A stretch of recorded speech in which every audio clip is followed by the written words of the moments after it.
This photo shows slave children playing, but experts saw what was on the ground. The disturbing truth behind this seemingly innocent image shocked historians when they examined it closely. What appeared to be a simple moment of childhood joy revealed a darker reality that had been hiding in plain sight for decades. Before we begin, make sure to subscribe to the channel and comment where you're watching from. The afternoon light filtered through the high windows of the Library of Congress, casting golden rectangles across the polished floor. Dr. Michael Torres adjusted his glasses and flexed his fingers, fighting off the familiar numbness that came with hours of careful handling of fragile historical materials. At 43, the historian had spent more summers in temperature-controlled archives than at beaches or backyard barbecues, a fact his colleagues often teased him about. On this particularly sweltering July afternoon in 2025, Michael was processing a collection of pre-Civil War daguerreotypes recently donated by a Southern estate. The metal-backed images sat in acid-free boxes, each one a window into America's complicated past. He worked methodically, cataloging each photograph with the precision that had earned him his reputation at the American Memory Project. "Another box down," he murmured to himself, reaching for the next container. Inside, nestled in protective tissue, lay a small, tarnished image labeled in faded script, Ashford Plantation, Georgia. Children at Play, 1854. Michael lifted it carefully, tilting it toward the light. 5 children stood in a dirt yard, their simple clothes hanging loosely on thin frames. Their expressions were solemn, despite the "at play" description, not unusual for daguerreotypes, which required subjects to hold still for long exposures.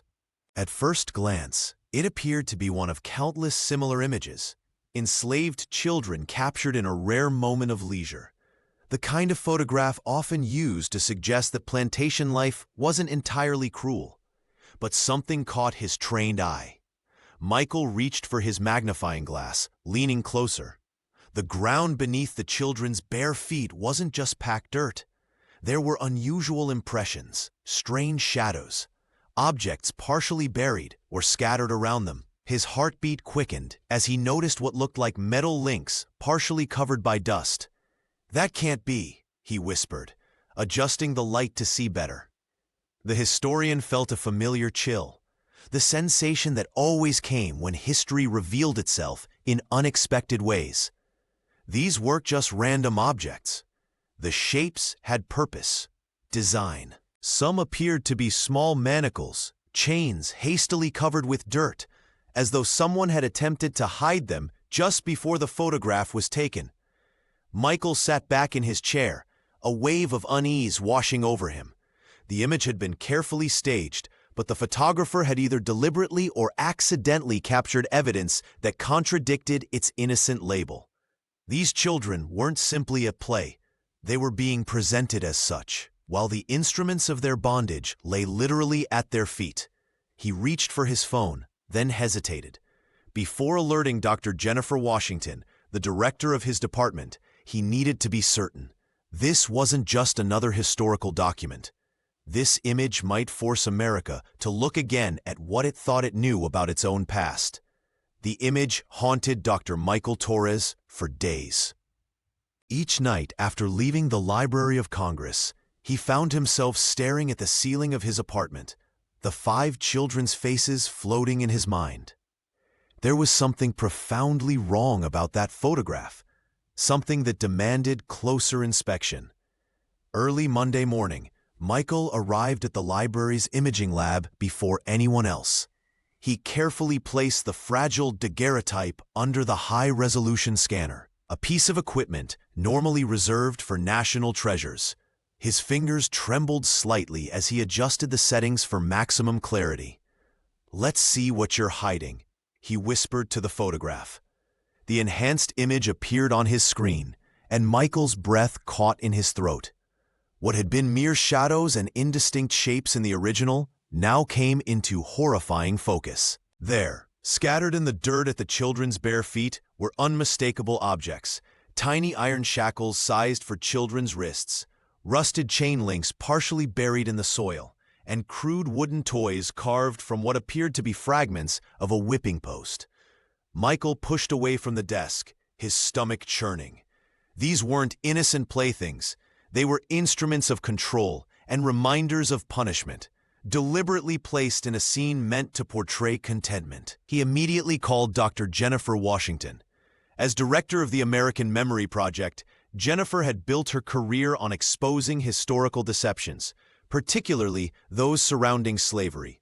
Her own great-great-grandparents had been enslaved in South Carolina, giving her work a personal urgency that transcended academic interest. "I need you to see something," Michael said when she answered. "It can't wait." Jennifer arrived 30 minutes later, her expression serious as she studied the enhanced image. Her eyes narrowed, moving methodically across each detail Michael had uncovered. "This was deliberate," she finally said, her voice tight with controlled anger. The photographer knew exactly what he was doing. The historian pointed to the wooden spinning top near Sarah Ashford's feet. "Look at the grain pattern. That's not ordinary wood. That's from a punishment post." Michael nodded slowly. "They turned instruments of torture into toys, and then photographed it as proof of their benevolence," Jennifer added, her finger tracing the outline of a small shackle. "This wasn't a snapshot of happy children. It was propaganda, a carefully orchestrated lie." She straightened, meeting Michael's gaze with fierce determination. "This changes everything we thought we knew about these plantation photographs. How many others like this are sitting in our archives, misinterpreted for generations?" Michael knew they had uncovered something that would send shockwaves through the historical community. What had begun as a routine cataloging project had just become something far more significant, a window into a calculated system of historical deception that had persisted for over a century and a half. Dr. Michael Torres and Dr. Jennifer Washington sat in the library's quiet conference room, the enhanced daguerreotype projected on the wall behind them. The gravity of their discovery weighed heavily on the room. "We need more eyes on this," Michael said, running his hand through his hair. "This isn't just about one photograph anymore." Jennifer nodded, already scrolling through her contacts. "I know exactly who we need." By the next morning, they had reached out to Dr. Raymond Foster, whose groundbreaking work on the lives of enslaved children had challenged comfortable narratives for decades. The historian arrived from Atlanta with a briefcase full of comparative documents and a determination that radiated from his firm handshake.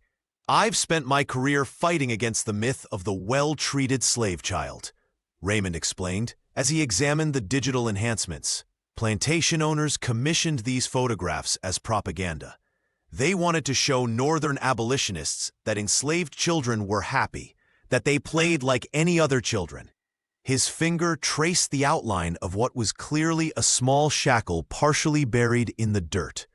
But the evidence always tells the truth eventually.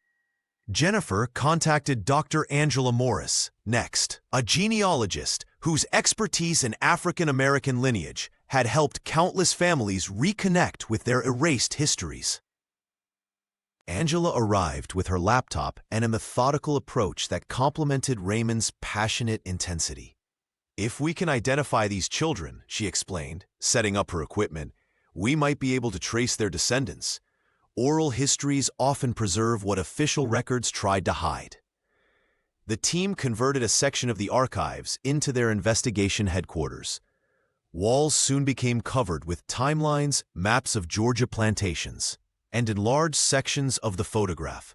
Michael arranged for secure access to additional resources from the library's vast collections, while Jennifer leveraged her position to expedite requests that might otherwise have taken months.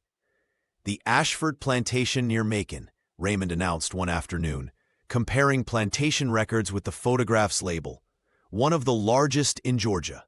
The owner, Thomas Ashford, was known for his modern approach to slavery. Angela looked up from her genealogical database. Modern meaning he understood the value of propaganda.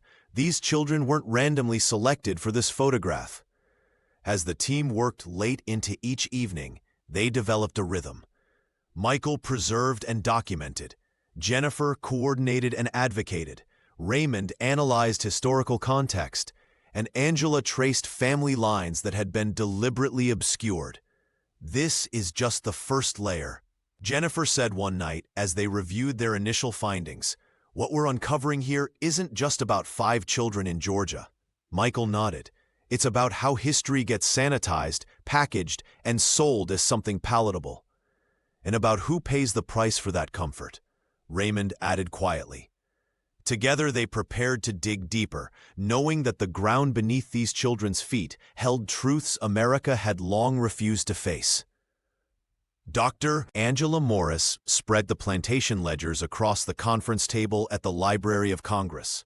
Yellowed pages crackled beneath her careful touch as she traced names with her finger. The team huddled around her, their faces illuminated by the soft glow of desk lamps. "I've identified all 5 children," Angela announced, pointing to the daguerreotype. Sarah Ashford, age 9, she was the daughter of a house servant, and according to these records, was being trained to serve the mistress's daughter. She paused, letting the weight of this reality settle. The Ashfords named their enslaved children after themselves, a common practice that marked ownership. Michael Torres leaned closer, studying the face of the small girl with solemn eyes. "And the others?" "Elijah Grant, 7 years old," Angela continued. "Clara Bell, just 6. Moses Turner, 8. And the youngest, Ruthie Jones, barely 5. The genealogist's voice caught slightly on the last name. These children weren't just playmates. They were property, valued and recorded alongside livestock. Dr. Raymond Foster pulled out a separate ledger, its spine cracked with age. "Look at this, punishment records. Moses was whipped 3 times in the month before this photograph was taken, for insolence and laziness." The historian's fingers trembled slightly as he turned the brittle page. Jennifer Washington shook her head. Yet they were forced to smile for Chamberlain's camera. Angela struggled with the fragmentary nature of the records. Many pages were missing, deliberately destroyed, or damaged by time. Where official documentation failed, she turned to oral histories, stories passed down through generations, often dismissed by academics as unreliable. Descendants of the Turner family maintained that Moses could read, taught secretly by an older enslaved man, she explained. It was punishable by death, but the knowledge was passed on anyway. The team worked tirelessly, cross-referencing census data, church records, and sale documents.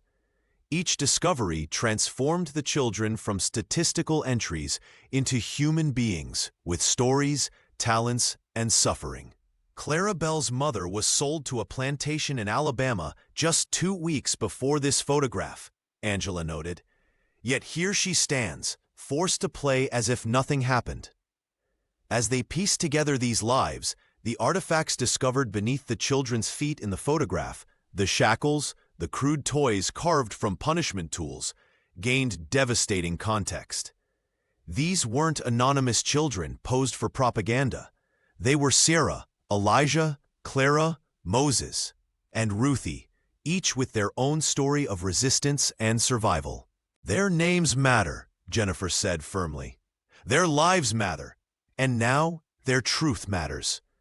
The photograph, once a tool of historical deception, was becoming a window into 5 individual lives, lives that had been deliberately obscured, but could no longer remain hidden.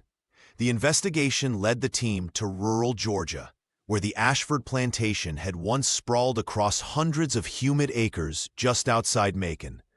The journey felt like traveling back in time, with Spanish moss hanging from ancient oaks that had witnessed generations of suffering.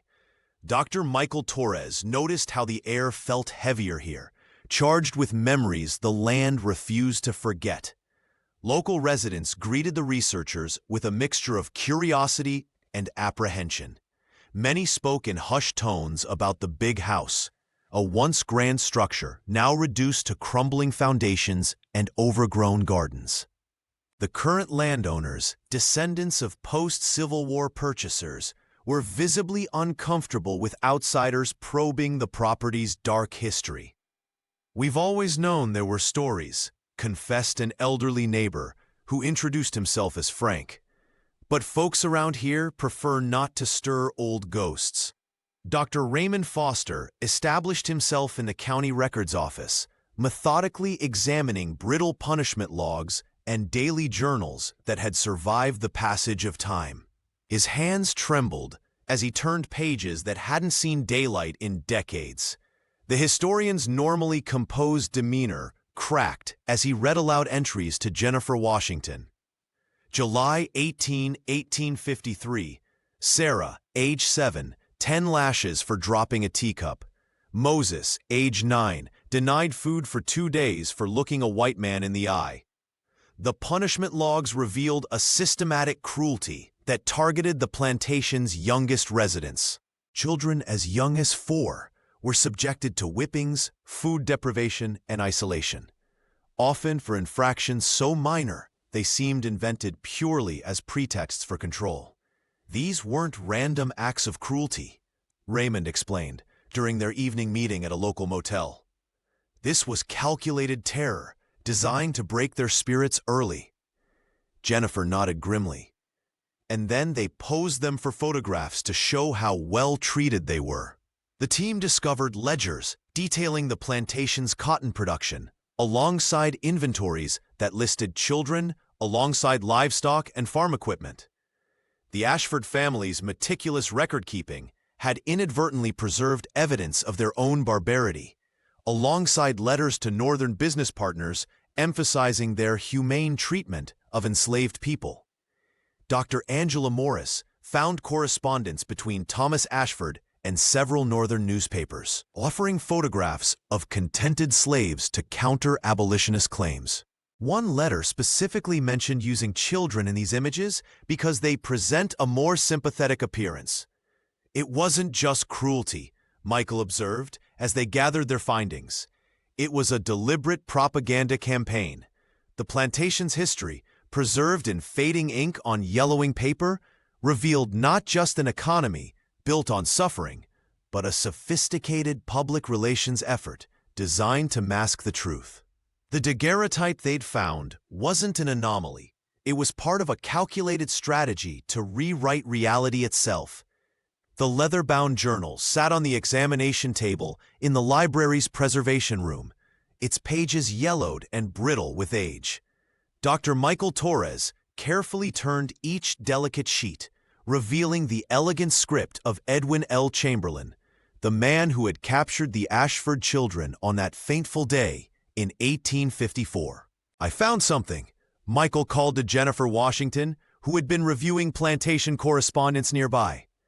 Chamberlain kept detailed notes about every commission.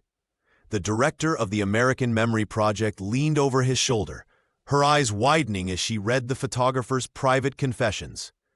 Unlike his public portfolio, which portrayed plantation life as idyllic and orderly, Chamberlain's journal revealed a man tormented by what he witnessed. "I positioned the children as instructed," read one entry dated June 3, 1854, "but could not bring myself to move the discarded shackles from view. Perhaps someday someone will see what I could not openly show." Raymond Foster joined them, adjusting his glasses as he examined the journal.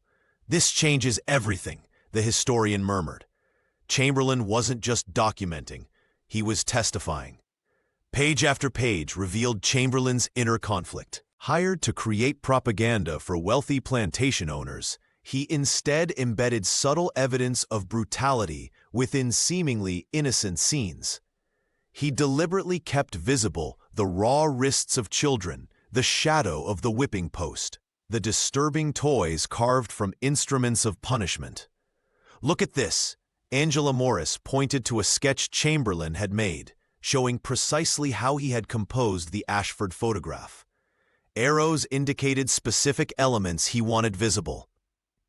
The ground disturbance where children had been chained overnight, the small shackle partially buried near Sarah Ashford's foot, the haunted look in Elijah Grant's eyes, despite his forced smile.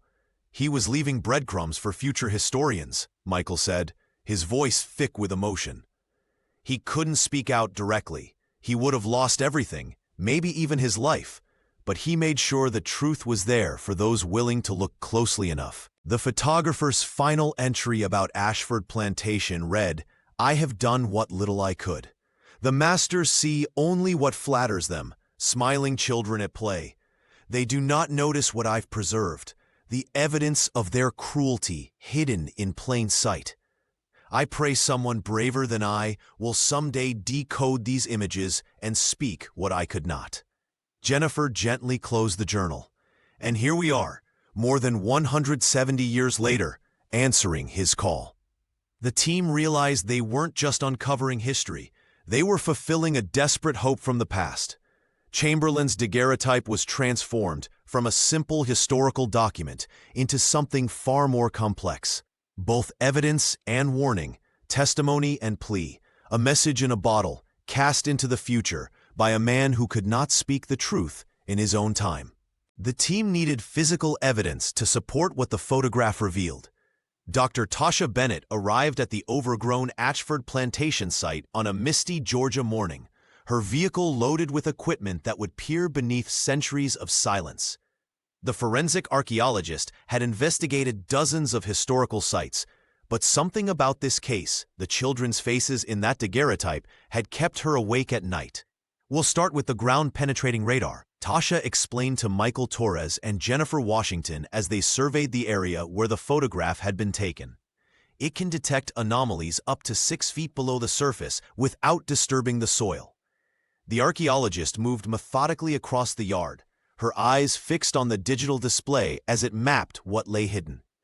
By midday, she had marked 7 distinct areas of interest with small yellow flags. The excavation began carefully, with each centimeter of soil sifted and documented. On the second day, Michael watched as Tasha gently brushed dirt from a rusted metal object. "Child-sized shackles," she confirmed, her voice steady despite the weight of the discovery. "The locking mechanism matches mid-19th century designs used specifically for enslaved children." Nearby, the team uncovered fragments of chain links, some no larger than a quarter. Jennifer photographed each item in situ before it was cataloged and removed. "These match exactly what we saw in the enhanced photograph," she noted, comparing the findings to digital images on her device. The most haunting discovery came on the 3rd day. Raymond Foster was helping sift soil when something wooden caught his attention. "I've got something here," he called out, holding up a small carved object. It was a spinning top, its wood darkened with age, but still intact. Carved crudely into one side were the initials S.A., Sarah Ashford. The team fell silent as Tasha examined it under a portable microscope. "The grain pattern and cellular structure match samples from the whipping post we found at the eastern edge of the property," she confirmed. "And these dark stains, they're consistent with blood that's oxidized over time." Angela Morris, who had been documenting each find, put down her notebook. "They made them play with pieces of their own torture," she whispered. The evidence transformed what had been academic into something visceral. These weren't just historical artifacts. They were proof of the cruelty inflicted on Sarah and the other children. What the plantation owners had staged as innocent play was revealed as another form of psychological torment. That evening, as the Georgia humidity settled around them, Tasha carefully packed the evidence for transport to her lab. "With these findings," she told the group, "no one can dismiss what happened here as exaggeration or revisionist history. The physical record speaks for itself." Michael nodded silently. The Brown had finally given up its secrets, and with them, any possibility of denial. After weeks of meticulous genealogical research, Dr. Angela Morris finally had a breakthrough. Her investigation into census records, church documents, and oral histories led her to Dr. Lorraine Hayes, a 72-year-old retired educator living in a modest brick home in Atlanta's historic West End neighborhood. "I'm not sure what you expect to find," Lorraine said over the phone, her voice carrying a mixture of curiosity and caution. My family doesn't talk much about plantation days. Despite her initial skepticism, the retired teacher agreed to meet Angela and the team at the Library of Congress. On a crisp autumn morning, Lorraine arrived carrying a weathered leather album and a small wooden box that had been passed down through 4 generations. "My grandmother used to tell stories about Sarah," she explained as Michael Torres carefully arranged the enhanced photograph on the conference room table. "A brave little girl who kept secrets in her heart and made beauty from broken things. I always thought they were just bedtime stories." The genealogist watched intently as Lorraine's eyes fell upon the daguerreotype. The older woman's fingers trembled slightly as they hovered above the image of Sarah Ashford, not quite touching the surface. "That's her," Lorraine whispered, "just like in Grandma's stories." When Tasha Bennett presented the recovered spinning top with the carved initials S.A., Lorraine's composure faltered. From her wooden box, she withdrew a faded sketch, a child's drawing of a spinning top, preserved between sheets of tissue paper. "My grandmother said Sarah carved toys from the master's punishment posts, said it was her way of taking power back," Lorraine explained, her voice strengthening. "The family called it nonsense, superstition. Even I thought it was just a story to make the horror more bearable." Jennifer Washington leaned forward. "Mrs. Hayes, these family stories, they're not just stories. They're history that official records tried to erase." The educator nodded slowly, decades of academic skepticism giving way to ancestral knowing. "All my life, I've been told that oral histories weren't reliable, that without documentation, our memories didn't count." She touched the spinning top gently. "But here it is. Proof that Sarah lived, that she resisted in her own small way." For the remainder of the afternoon, Lorraine shared stories passed through generations, whispered accounts of punishment, resistance, and survival that academic histories had ignored. The past was no longer a distant, abstract concept. It lived in her blood, her name, and now intangible evidence that validated what her family had always known. As she prepared to leave, Lorraine looked directly at the team. "My great-great-grandmother deserves to be more than a footnote in your research. She deserves her full humanity." Angela nodded, understanding the weight of this responsibility. "With your help, Dr. Hayes, we'll make sure of it." Dr. Raymond Foster sat hunched over a collection of yellowed letters, his fingers trembling slightly as he turned each brittle page. The plantation correspondence told a story far different from the seemingly innocent photograph. In one letter, dated May 1854, plantation overseer Jeremiah Wilson wrote to the Ashford family, "The children have been prepared as requested for Mr. Chamberlain's photography. They understand the consequences should they fail to appear content." Raymond called the team into the research room, his voice tight with controlled anger. "These children weren't playing. They were performing under threat." He pointed to another document, a daily log entry from the same date. "Removed restraints from the 5 young ones, 7 o'clock to 9 o'clock for the picture making." Jennifer Washington leaned forward, her eyes narrowing as she studied the evidence. "So the entire scene was staged, a performance for Northern audiences and posterity." "Exactly," Raymond said, spreading out additional correspondence. The Ashford family was concerned about growing abolitionist sentiment. This photograph was commissioned specifically to counter narratives about the cruelty of child slavery. Michael Torres examined the original daguerreotype again, seeing it with new understanding. "Look at their eyes," he said quietly. "I thought those were smiles, but they're not reaching their eyes. Sarah's hands are tensed. Elijah is standing unnaturally straight." Angela Morris nodded, adding her genealogical perspective. Family stories passed down from Clara Bell's descendants mentioned Picture Day as something feared, not celebrated. They called it Pretend Day. when they had to pretend their lives weren't what they were. The team gathered around a historical textbook from 1920 that Michael had found, which featured the image prominently. The caption read, "Southern Children at Play, Demonstrating the Benevolent Nature of Plantation Life." Similar uses appeared in textbooks through the 1970s. "This image has been weaponized," Jennifer said, her voice steady but intense, "used to create a false narrative about slavery for generations of American students." Tasha Bennett, who had joined them that afternoon, pointed to the faint impressions in the soil. "Those depressions match exactly where the shackles would have sat. They'd been wearing them so long, the very act of creating this photograph was itself a form of violence." Michael nodded slowly, understanding the weight of what they'd discovered. With context restored, this isn't just a photograph anymore. It's testimony. These children were speaking to us across time. We just needed to learn how to see what they couldn't say aloud.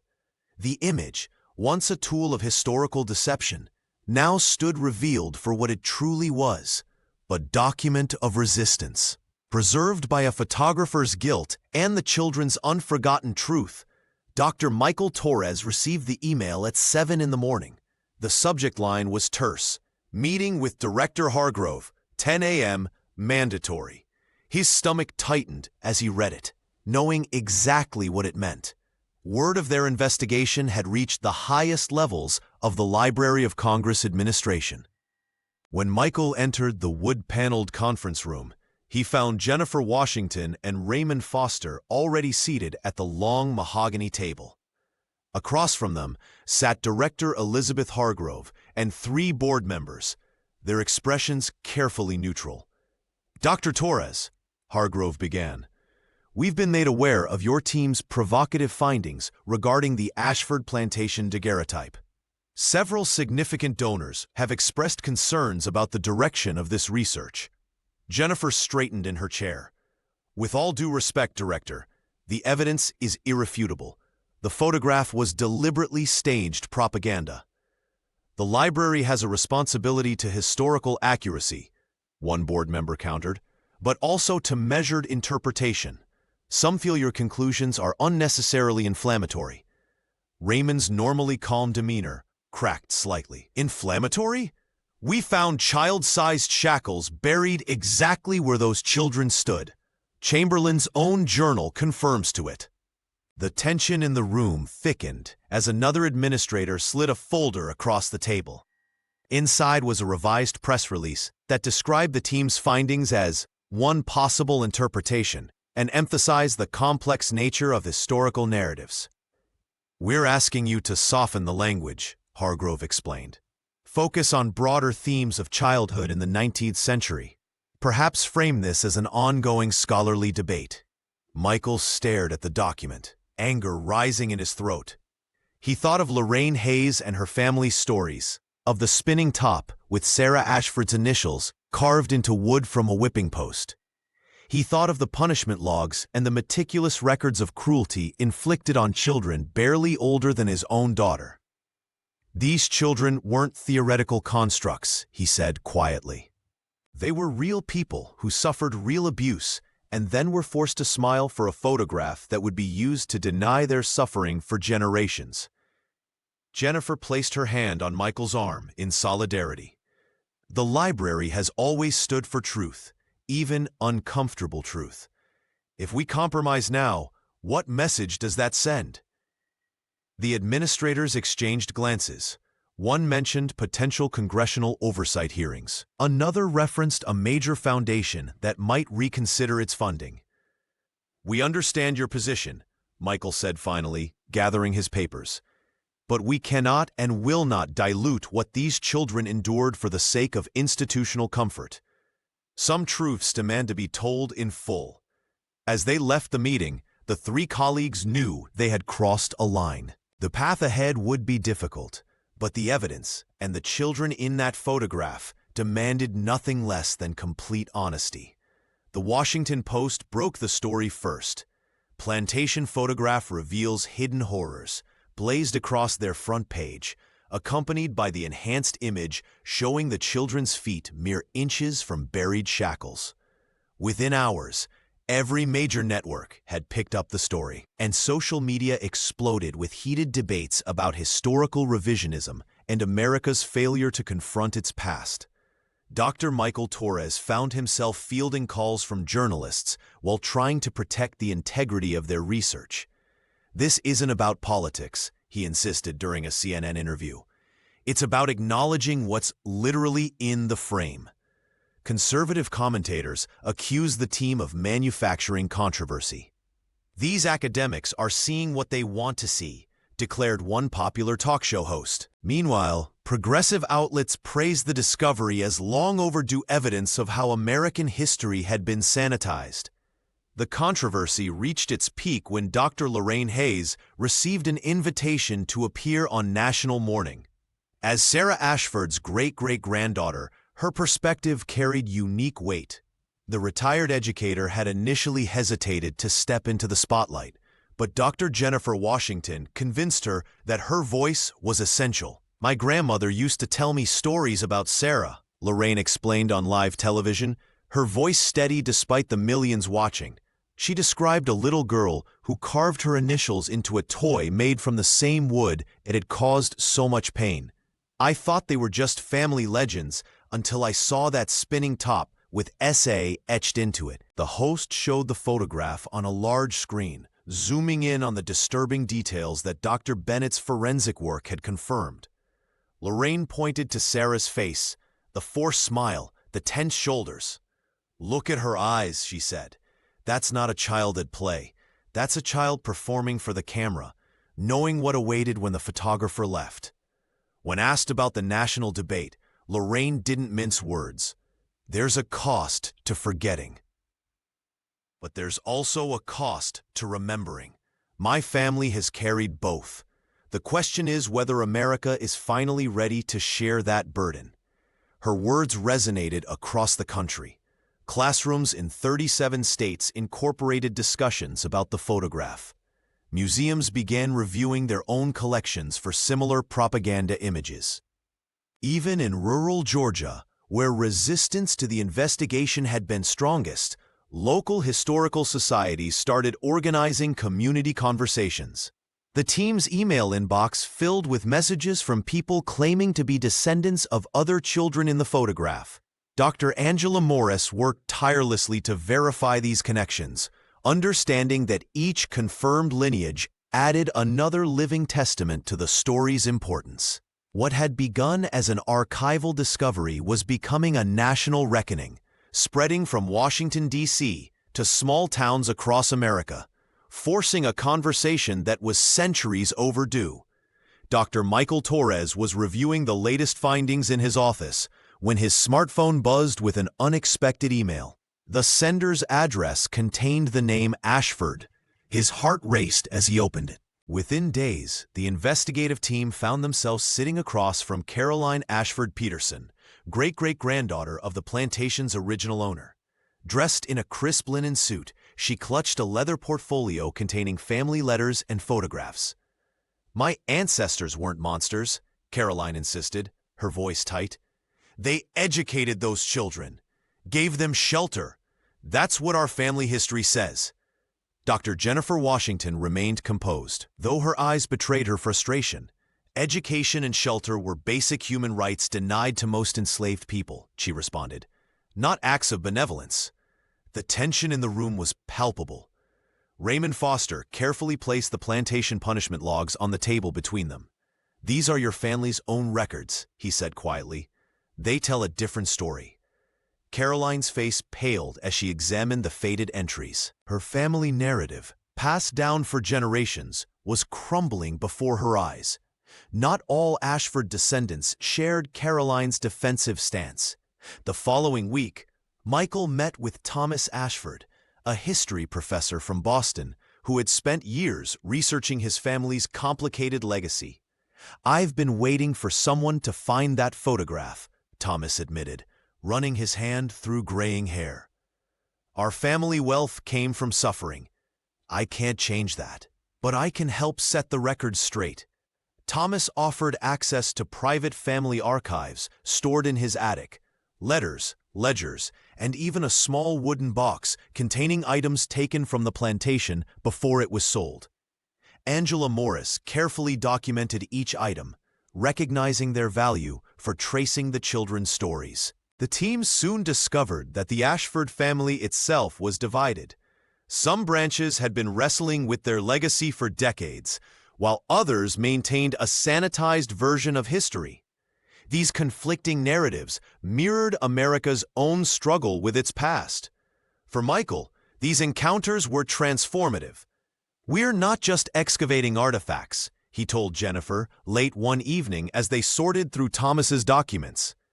"We're navigating living memories, family myths, and national identity all at once." The historian realized that true reconciliation required acknowledging not just the experiences of the oppressed, but also confronting how power and privilege continued to shape historical narratives. Some descendants wanted absolution without accountability. Others sought ways to make meaningful amends. As word spread, more Ashford descendants came forward, some with denial, others with remorse, many simply seeking truth. Their varied responses created a complex tapestry that reflected the unhealed wounds in American society. "History isn't just in archives," Michael noted in his journal that night. "It lives in bloodlines and family stories. And sometimes the most important discoveries happen when those stories collide with evidence they can no longer deny." The National Education Board convened an emergency meeting in Washington, D.C., just weeks after the Ashford photograph revelation. Dr. Lorraine Hayes sat at the head of the table, her decades of teaching experience suddenly more valuable than ever. Around her gathered curriculum developers, historians, and education specialists from across the country, all tasked with reimagining how America taught its darkest chapter. "These children deserve more than footnotes," Lorraine said, her voice steady as she displayed the enhanced photograph on the conference room screen. "They were Sarah, Elijah, Clara, Moses, and Ruthie, not just anonymous victims." The former educator had spent 40 years teaching sanitized history. Now, at 73, she found herself leading a revolution in historical education. Drawing on her personal connection to Sarah Ashford, Lorraine worked tirelessly with the curriculum team to develop materials that wouldn't shy away from uncomfortable truths. "Students need to see for themselves," she insisted during a particularly heated debate about age-appropriate content. "The power is in the discovery." The result was a groundbreaking digital platform where students could examine the daguerreotype themselves, zooming in to discover the shackles, the worn ground where children had been chained, and the toys carved from instruments of punishment. Each detail was contextualized with historical documents from Dr. Raymond Foster's research and genealogical records compiled by Dr. Angela Morris. By spring, pilot programs launched in schools across Georgia, then expanded nationwide. In classrooms from Maine to California, children as young as 10 engaged with history, not as distant facts, but as lived experiences with continuing consequences. "Look at their faces," a 7th grader in Detroit observed during one recorded session. "They're smiling, but their eyes aren't." Teachers reported unprecedented engagement. Students connected the historical propaganda techniques to modern media literacy, learning to question what images truly revealed versus what they concealed. The curriculum didn't stop in exposing horrors. It highlighted resistance, survival, and the extraordinary resilience of enslaved children who maintained humanity despite systematic dehumanization. Dr. Michael Torres visited a classroom in Atlanta, watching students use tablets to explore the photograph he'd discovered months earlier. "What do you see that others missed?" he asked them. "Everything," a 12-year-old girl answered. "We see everything now." The Department of Education formally adopted the curriculum framework that autumn. Textbook publishers scrambled to update their materials, replacing sanitized plantation imagery with honest visual analysis. Museums across the country developed companion exhibits, using the Ashford children's story as an entry point to broader discussions about historical truth-telling. For Lorraine, watching young people engage critically with the past brought a measure of peace. Sarah would be proud, she whispered to herself one afternoon, watching students trace her ancestors' journey from propaganda subject to historical witness. They can't erase her anymore. The success at Ashford Plantation sparked a wave of investigations across the southern states. Dr. Tasha Bennett, invigorated by their findings, assembled 3 additional forensic teams to explore other plantation sites throughout Georgia, Alabama, and Mississippi. Her methodical approach paid dividends almost immediately. At the Wilkinson estate near Savannah, her team uncovered a cache of children's restraints, iron cuffs barely 4 inches in diameter, buried beneath what plantation records had labeled a children's garden. The juxtaposition was chilling. While historical markers celebrated the space as where enslaved children learned horticulture, the ground told a different story. The pattern is unmistakable, Tasha explained during a video conference with Dr. Michael Torres and the core investigative team. These aren't isolated incidents. We're finding evidence of systematic control disguised as benevolence. In Mississippi, another team discovered wooden dolls at the Harrington plantation that mirrored the Ashford artifacts. Like the spinning top with Sarah Ashford's initials, these playthings had been carved from punishment implements. One doll still bore faint bloodstains, preserved in the dense heartwood. Dr.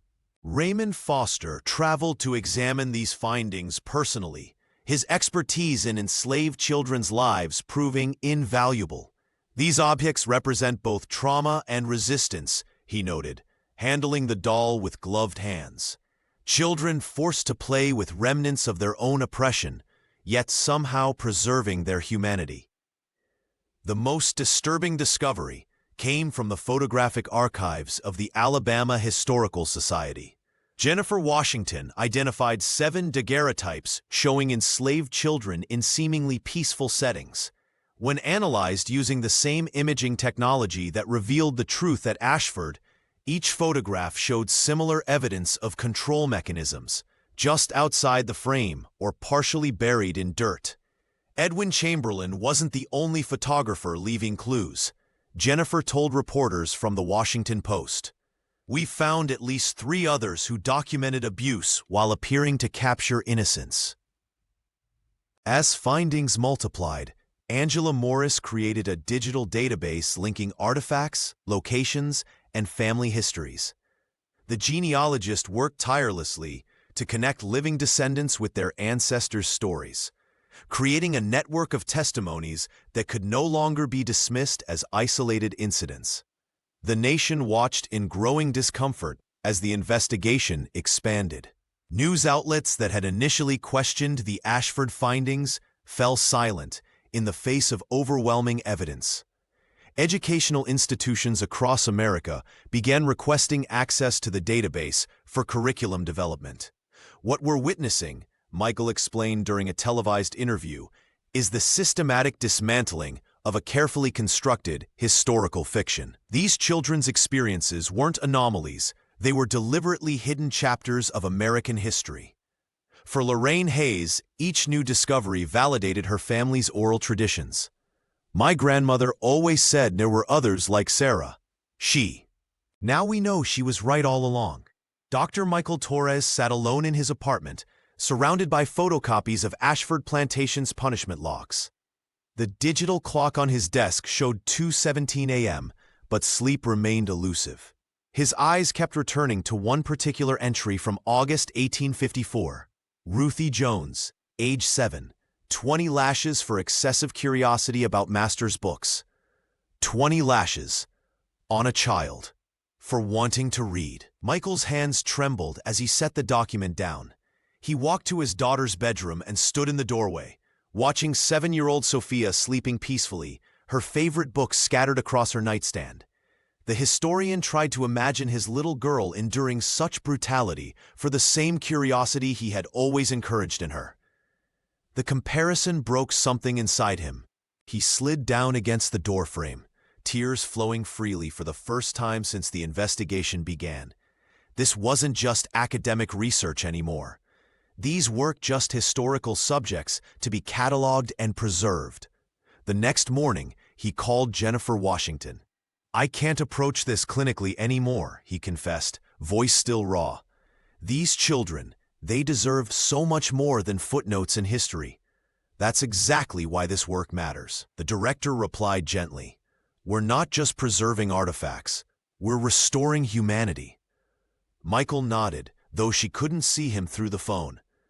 "I've been thinking about my role at the library. I've spent years believing that careful preservation was enough, that simply keeping records intact fulfilled my responsibility. And now," Jennifer prompted, "now I understand that preservation without interpretation is just another form of burial." He paused, gathering his thoughts. Those punishment logs don't just need to be preserved. They need to be read, understood, felt. That afternoon, Michael met with Angela Morris at the genealogy lab. The genealogist was tracing possible descendants of Ruthie Jones, working with the same determined focus she'd shown throughout the project. "I've been thinking about what we owe them," Michael said, gesturing toward the photograph that had started everything. Angela looked up from her computer. "The children?" "Yes, and everyone who came after them." He ran his hand over the daguerreotype's protective case. "My whole career I've hidden behind academic distance.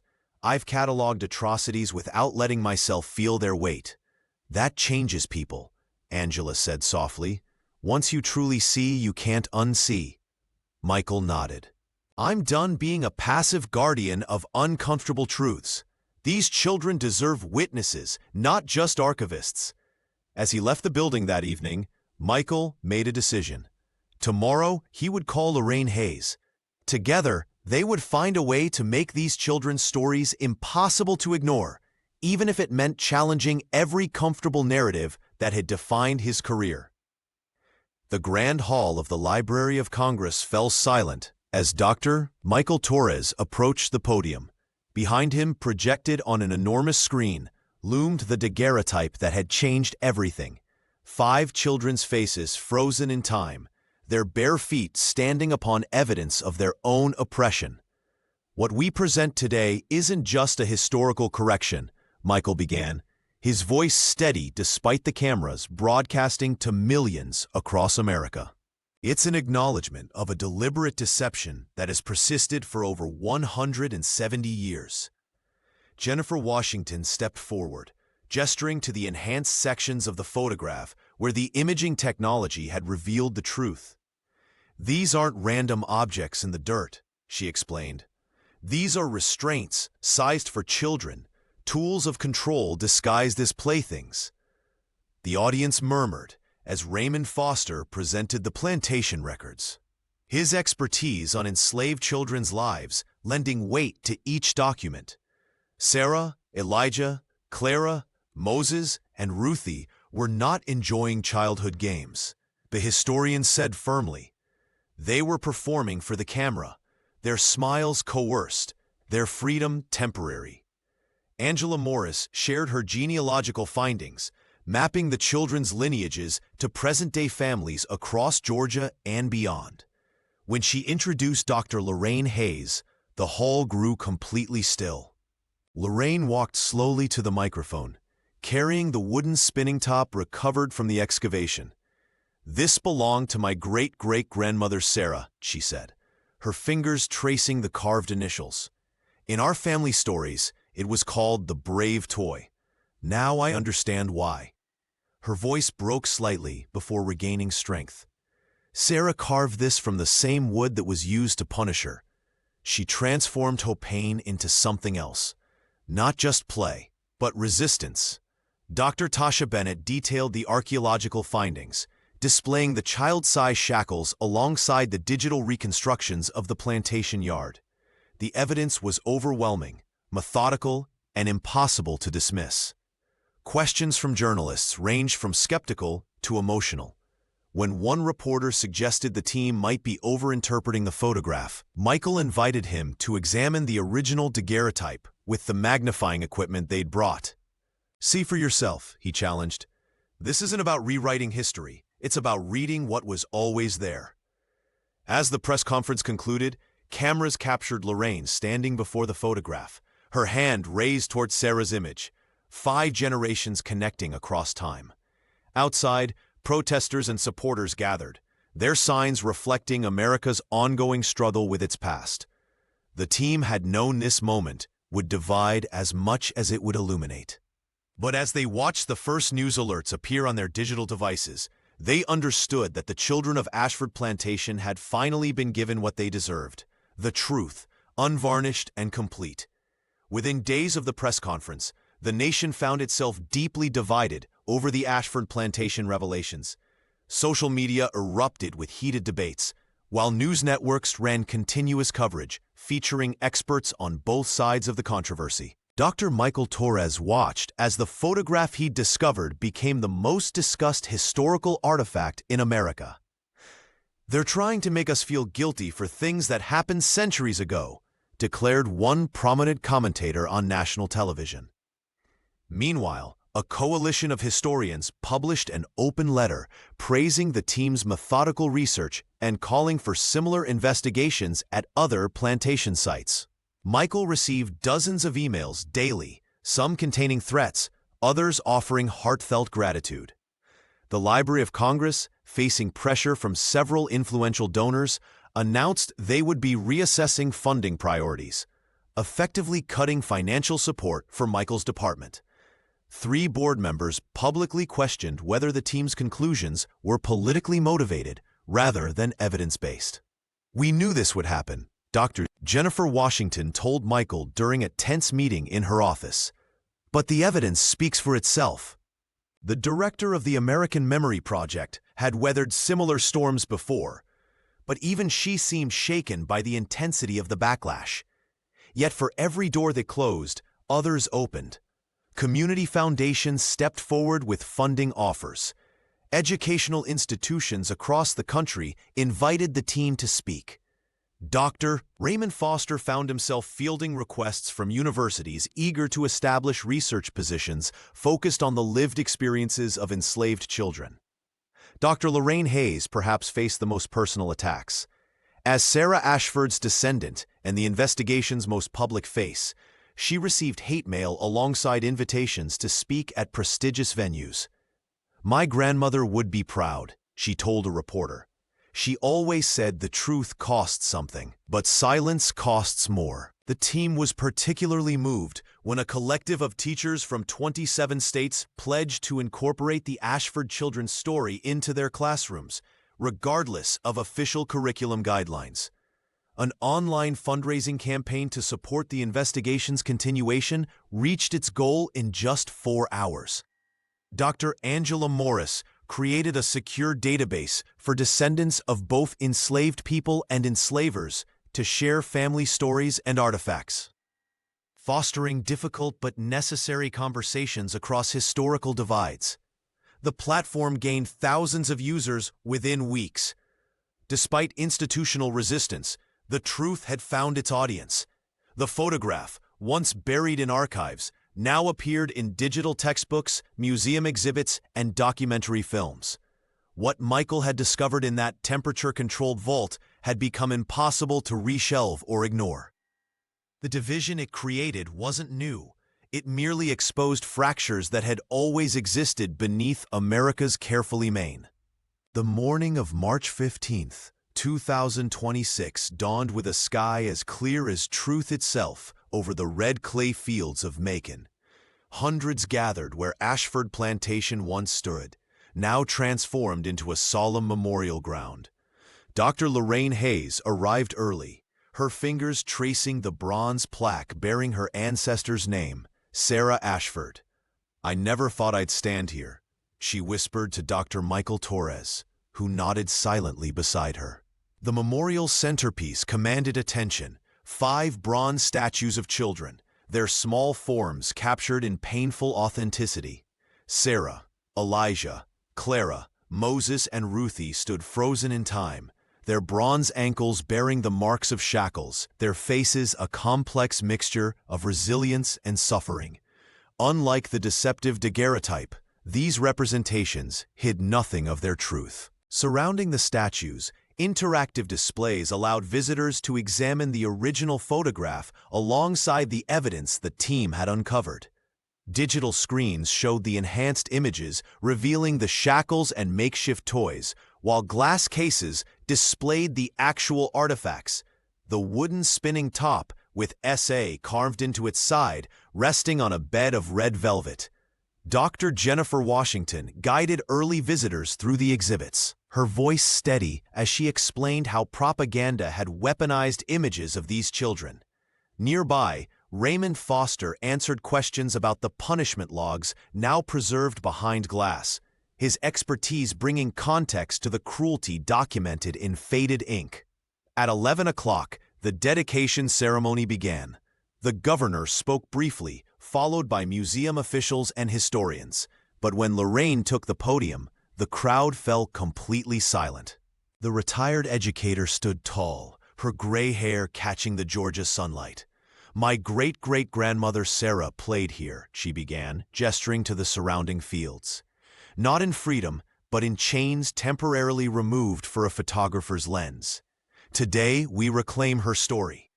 Her voice carried across the memorial grounds, reaching even those standing at the back. She spoke of family stories passed down through generations, of resilience that outlasted bondage, and of truth that refused to stay buried.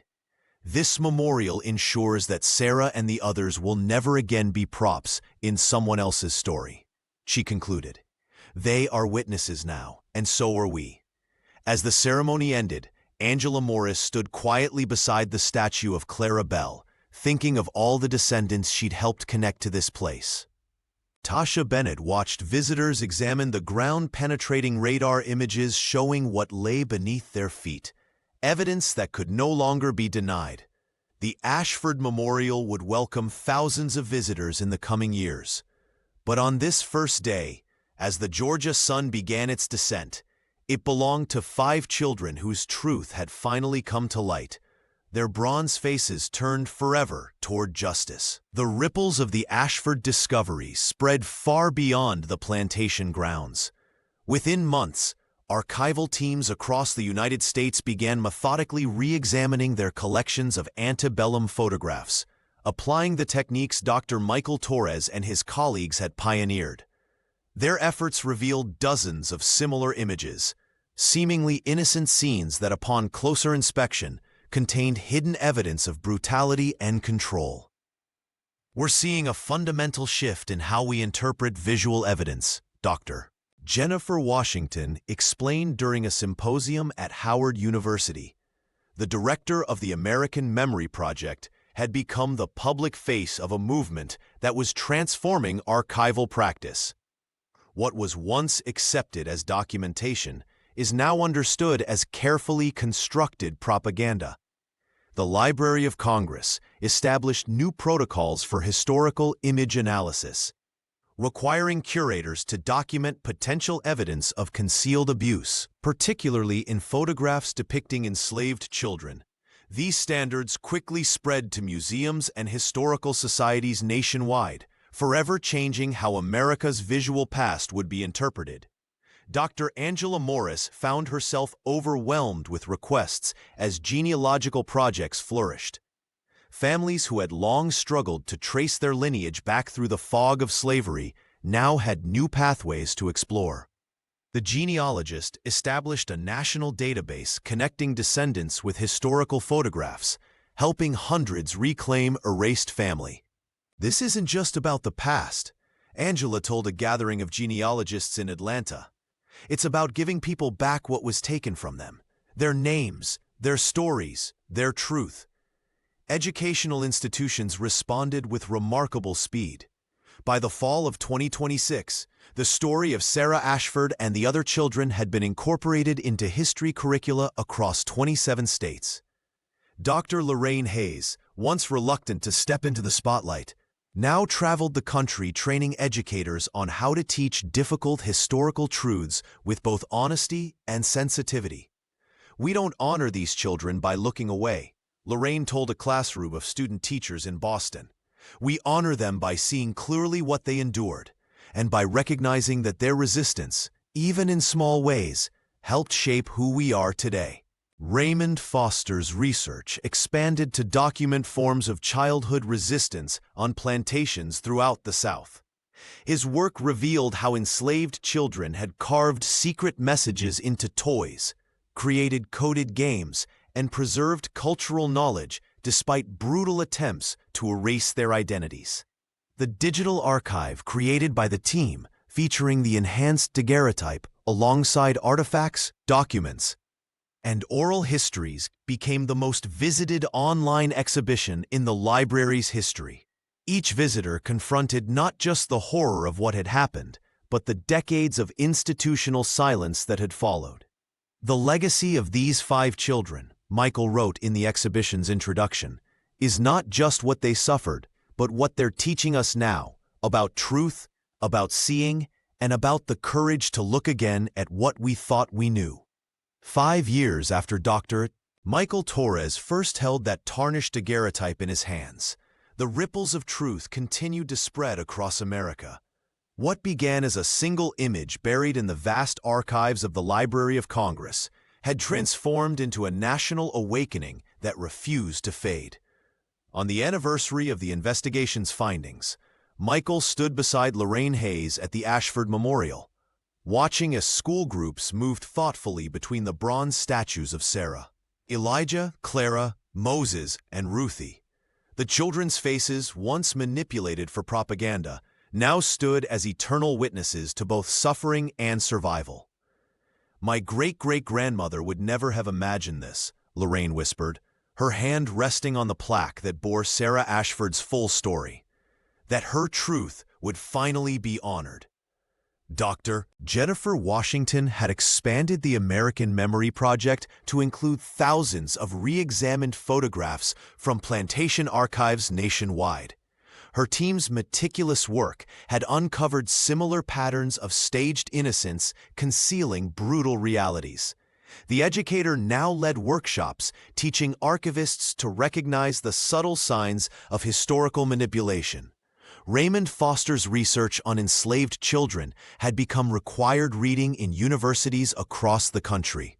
The historian had published a groundbreaking book featuring the stories of the 5 Ashford children, weaving together documentary evidence with oral histories that had once been dismissed as unreliable. Angela Morris had helped hundreds of families trace their lineage back to plantations like Ashford. The genealogist's database now connected descendants across the country, creating communities of remembrance and healing where silence had once prevailed. Even Tasha Bennett's archaeological methods had transformed how the ground beneath America's feet had begun to yield its secrets as her techniques revealed hidden evidence at plantation sites from Georgia to Virginia.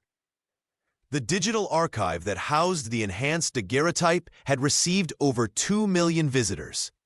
Each person who zoomed in to see the shackles, who read about the wooden spinning top carved from a whipping post, who learned about Edwin Chamberlain's silent rebellion through photography, carried that knowledge forward.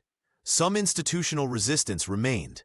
Some textbooks still glossed over uncomfortable truths. But the tide had turned irreversibly toward honesty. "We didn't just change how people see one photograph," Michael told a journalist that afternoon.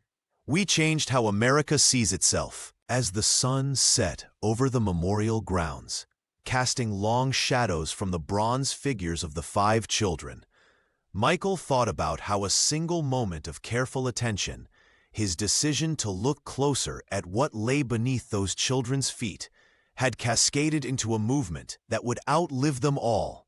The voices that had been silenced for generations now spoke clearly across time.